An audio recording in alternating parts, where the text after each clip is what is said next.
Hello and welcome back to Rule the Game. In today's video, I'll show you how to play Forest Shuffle by Kosch, published by Lookout Games, for 2 to 5 players starting at age 10 and lasts for about an hour. If you're new to the channel, please stay tuned until the end where I give you some hints for your first game. In Forest Shuffle, you'll build a forest that consists of different trees and that has animals and different plants or mushrooms in it.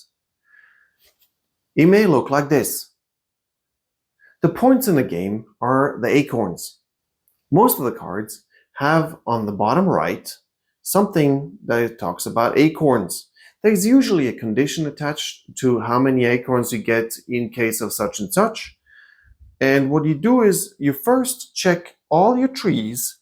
Those are these here in the middle. And you check what their conditions are. Some have just an acorn here, or you get 10 acorns if you fulfill this condition. So you write down however many points you get from the trees. Next, you'll get points for the cards that are on top or under your trees. So here for these butterflies, or down here for the hedgehog or this mushroom. Third, you get then points for the cards that you have on the side of your trees. Those are wolves, foxes, and so on. And finally, you will get points for every single card that you have in your cave, in case you have any. Whoever has the most points wins. Let's start by setting up the game. First, we take the clearing and put it in the middle of the table. Next, we'll take the deck of cards.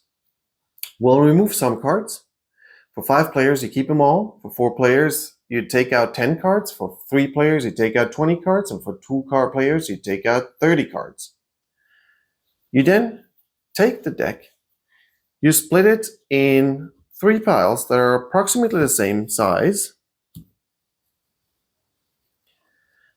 You take out the winter cards. You take 2 of them. You shuffle them into one pile. Then you'll put the 3rd winter card on top of that pile. You then place the other 2 piles on top of that pile that you just shuffled. And then you place the whole deck here to the left-hand side of the clearing. Every player then gets a cave and there are also here some explanations for the different cards. You can place them somewhere on the side so that people can have a look at them. You also hand out 6 cards from the deck to each player. Players can then look at their kind cards, and if a player should not have any trees in their hand, then they could replace that full deck with 6 other cards from the deck. They would discard this pile and just take 6 new cards. You can do this only once. And now we're ready to go. Before I show you how to play the game, let me show you what the cards look like. We'll start with the tree cards. Every card here has up here the cost of the tree, then its name, the type of the card, which in this case is a tree. This might become important later on for when you score certain cards.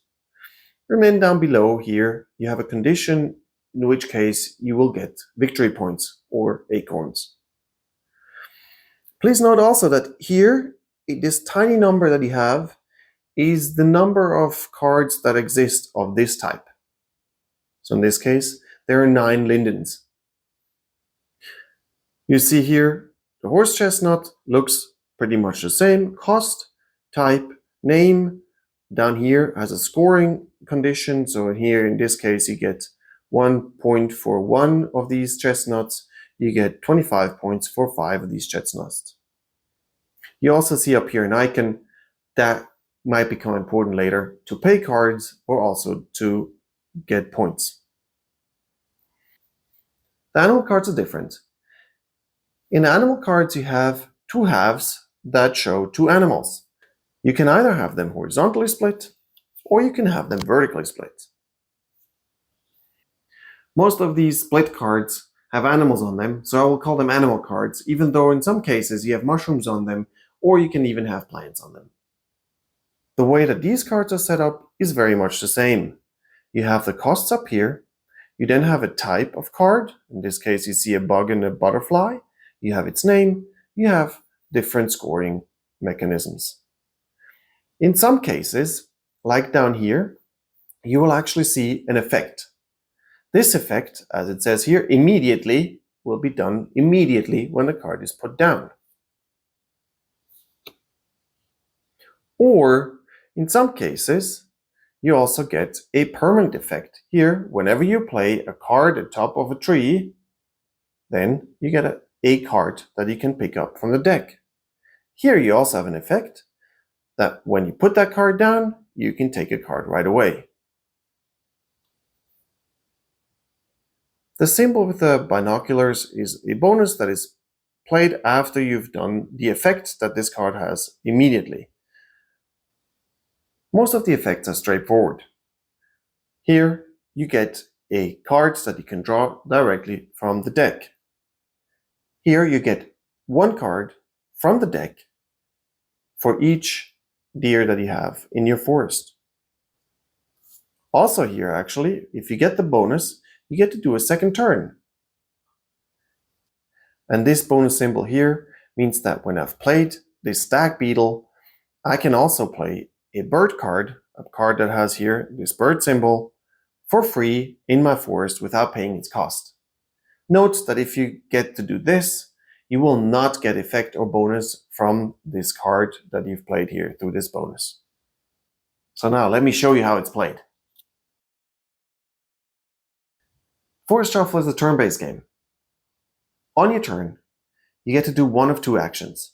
You either draw a card or you play a card. I'll show you both options now. This potentially could be what the board looks like during the game.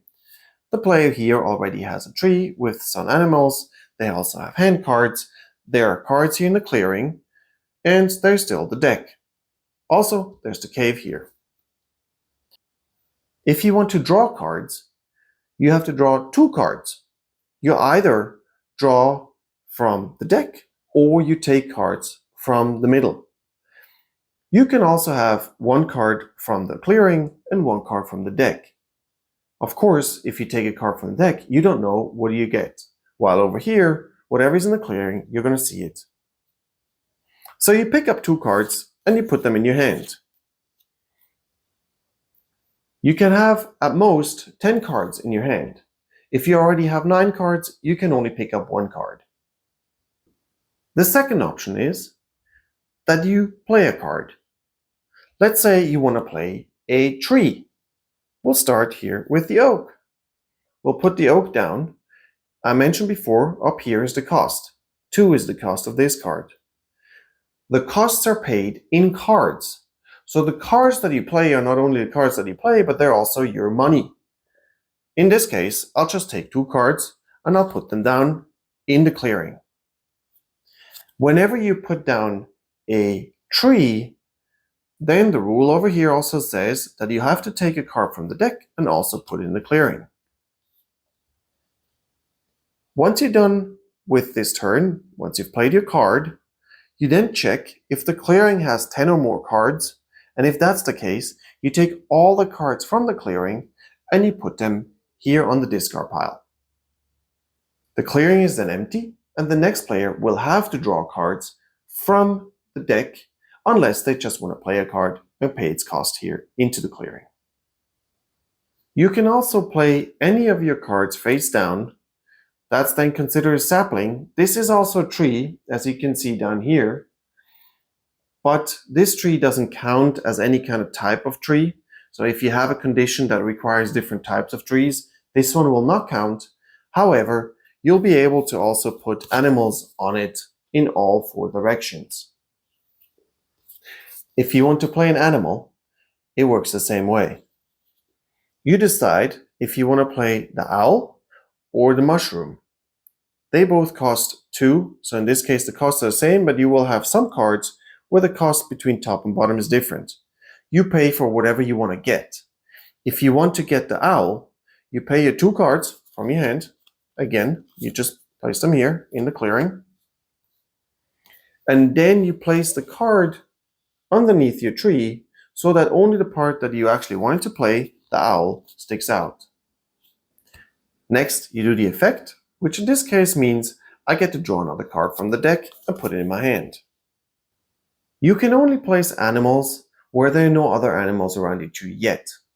So in this case, on this tree, I couldn't place an animal anymore on the left-hand side or on the bottom. But over here, we still have space. Note that you cannot play an animal card if you don't have a tree available for it. To get the bonus that I've shown before, you will have to pay your costs of your card with the color that the binoculars have. In this case, it's a dark green. It actually corresponds to this dark green that you have up here. And you'll have to pay with cards like this one or this one. Both of them have the symbol on it.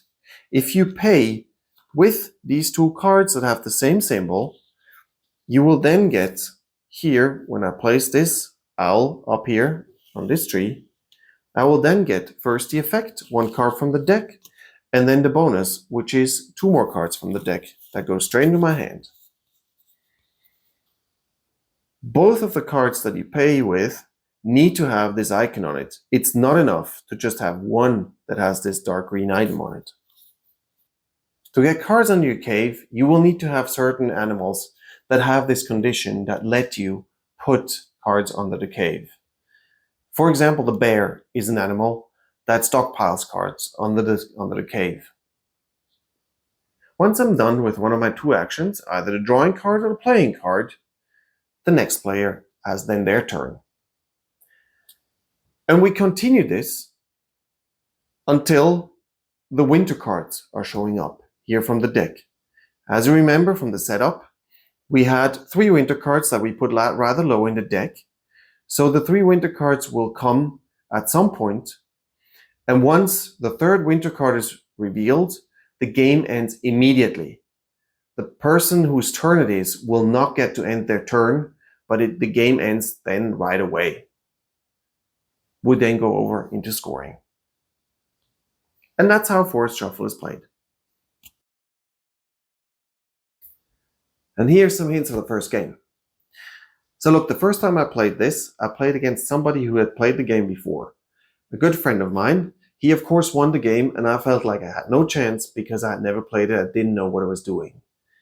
If that happens to you, go back and play the game again. If it's not the first time that you love it, you'll love it the second time. And to be honest, this friend wins against me most of the time, and if he doesn't, then it's his wife who beats me because they're just so good at games. If you want to have a chance in your first game, let me give you a couple hints of what cards are really good and work well. Most cards work in pairs, that you combine different cards and that way you get a lot of points. There are a few exceptions. One is the horse chestnut. My daughter played this last time and she actually got 7 of them. She got 49 points right away just with these trees. And usually you get around 100 points, 90 to 100 points to win this game. So 49 points really got her ahead quite a bit. But you also see that it's not enough to just have one good thing. You need at least 2 or 3 things that you work on, that you try to really maximize the points from. And you need these 3 also because you might have an opponent who's trying the same thing. So you might have to try to find also different ways to win points. The other card that is amazing by itself, that you should never let go when you see one, is the bear. Because the bear lets you place all your cards from the clearing in your cave. And as I mentioned when we went through the game objective, every single card in your cave is worth a point. And so if you time it right with the bear, you can have your clearing full with 10 or more cards, and you can stick all these 10 cards under your cave. Also, what has worked out quite well for me last time was this fire salamander. The fire salamander, you only need 3 of them. Now granted, they're not so many, they're just 3. I got all 3 of them last time. I got 25 points rather easily, because nobody else really paid attention to them. And then you have 3 combinations that we've seen come up in the games quite often because they give a lot of points. One is the wolf with any kind of deer, because you can see down here, the wolf gives you 5 points per deer that you have. So with every deer that you add, you get 5 more points, and you can have more than 1 wolf. You can have 2 wolves or 3 wolves, which means every single wolf then gets 5 points for every single deer, because you count them all separately. And at the same time, the deer also gives you points for every single tree or every single plant that you planted. So that's a lot of points that you get from this kind of combination. Also a great combination is the wild boar with its squeakers, because the wild boar gives you 10 points if you have just 1 squeaker. You don't need to get more squeakers, they're only 1 point. But you can get several wild boars with just that 1 squeaker. There are 5 wild boars in the game. And another one, quite interesting, is if you have the dormouse. There are 4 of them, and they give you 15 points each if you have on the same tree also a bat. And the bats actually also give you 5 points if you have 3 different kinds of bats. And these also add up, because you can have for each bat, then you get 5 points, so that's also 15 points. This combination here won't work because they're both on the same side of the tree, but they need to be on the same tree. So you actually need another card where the bat's on the right-hand side rather than the left-hand side. But that's also quite an interesting combination. You will also notice that when you're about halfway through the game, now things start to make sense and you know where you want to go, and all of a sudden now winter is coming very quickly. The first winter card comes, and then you realize you don't really have time anymore to play many cards. And then you really have to rush. So you have to decide rather early which direction you want to go with your strategy to win your points. Not that you have all the good cards in your hand and the winter is already there. That is Forest Truffle. I hope you enjoyed the video, and if you did, please subscribe below, and I'm looking forward to having you here on the channel again.